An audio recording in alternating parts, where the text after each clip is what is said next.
Good day. We are the Group 4 and we are here to present the tips and guidelines for the job interview. Research the industry and company.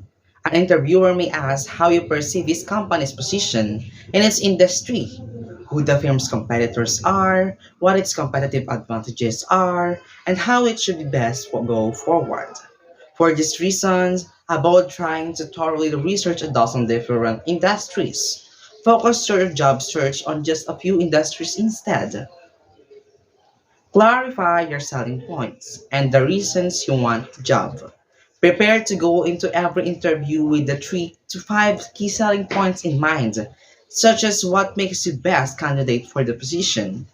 Have an example of each selling point prepared. I have good communication skills, for example. I persuaded and entered group 2. And be prepared to tell the interviewer why you want that job, including what interests you about it, what rewards it offers that you find valuable, and what abilities it requires that you possess. If an interviewer doesn't think you're really interested in the job, he or she won't give you an offer no matter how good you are. Prepare for common interview questions. Every how to interview book has a list of 100 or more common interview questions. You might wonder just how long these interviews are if they are not many common questions. So, how do you prepare? Pick an list and think about which questions you're most likely to encounter given your age and status, about to graduate, looking for a summer internship, and such. Then prepare your answers so you won't have to fumble for them during the actual interview. Line up your questions for the interviewer. Come to the interviewer with some intelligent questions for the interviewer that demonstrate your knowledge of the company as well as your serious intent. Interviewers always ask if you have any questions, and no matter what, you should have one or two ready. If you say no, not really, he or she may conclude that you're not all interested in the job or the company.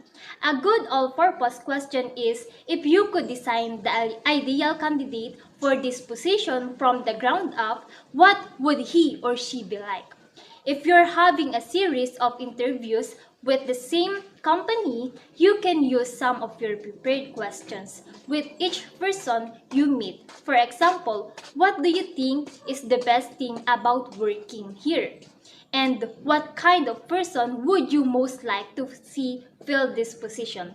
Then, try to think of one or two others during each interview itself.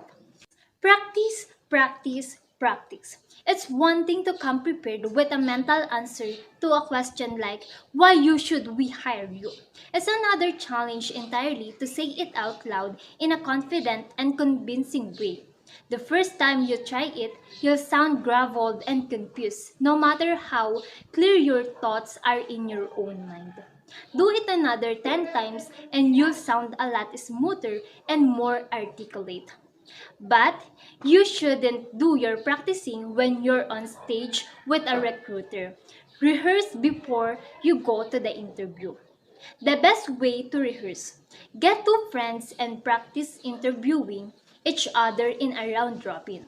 One person act as the observer and the interviewee. Gets feedback from both the observer and the interviewer.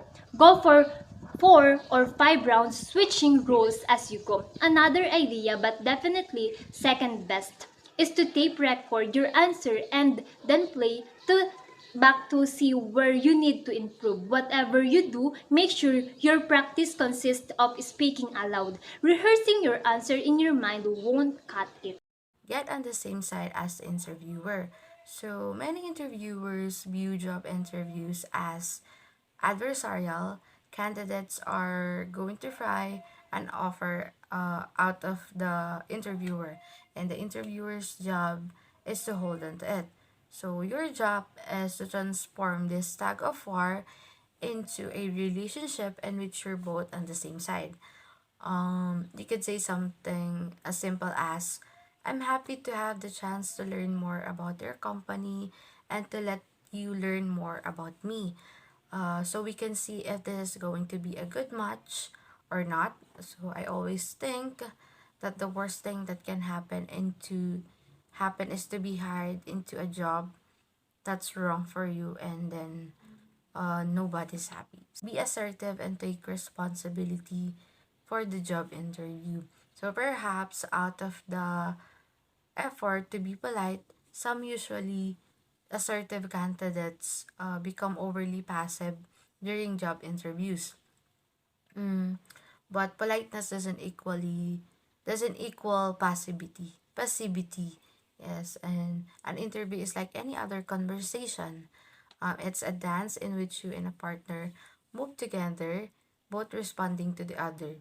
Don't make the mistake of just sitting there waiting for the interview or to ask you about that Nobel Prize you won. It's your responsibility to make sure he walks away knowing your key selling points, to be ready to handle illegal and inappropriate questions. So, interview questions about your race, age, gender, religion, marital status, and sexual orientations are inappropriate and in many areas illegal. So you may get one more of them. If you do, you have a couple of options. So you can simply answer with a question, I'm not sure how that's relevant to my application. Or you can try answer the questions behind the question. I don't know whether I'll decide to have a children in the near future, but if you're wondering if I'll be leaving my job for an extended period of time, I can say that I'm very committed to my career and frankly can't imagine giving it up. Make your selling point clear. Make your selling points clear. Okay, so if a tree falls in the forest and no one is there to hear it, did it make a sound? Okay, more important, if you communicate your selling points during a job interview and the interviewer doesn't get it, did you score? So on this question, the answer is clear. No. So don't bury your selling points in long-winded stories. Instead, tell the interviewer what your selling points is first, then give the example. Speak the right body language. Dress appropriately, make eye contact, give a firm handshake. Have a good posture, speak clearly, and don't wear perfume or cologne. Sometimes interview locations are small rooms that may lack good circulation.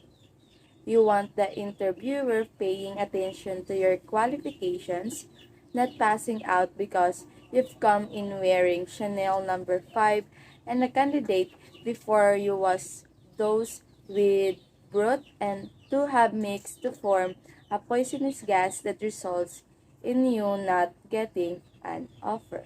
Don't give up. If you had a bad interview for a job that you truly think would be a great fit for you, not just something you want badly, don't give up.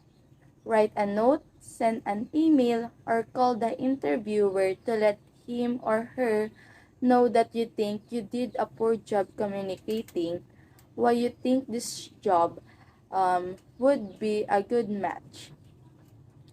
Reiterate what you have to offer the company and say that you'd like an opportunity to contribute. Whether this strategy will get you a job offer depends on the company and on you. But one thing's for sure, if you don't try, your chances are exactly zero. We've seen this approach work on numerous occasions, and we encourage you to give it the last shot. And that's the presentation of our Group 3. Thank you for listening.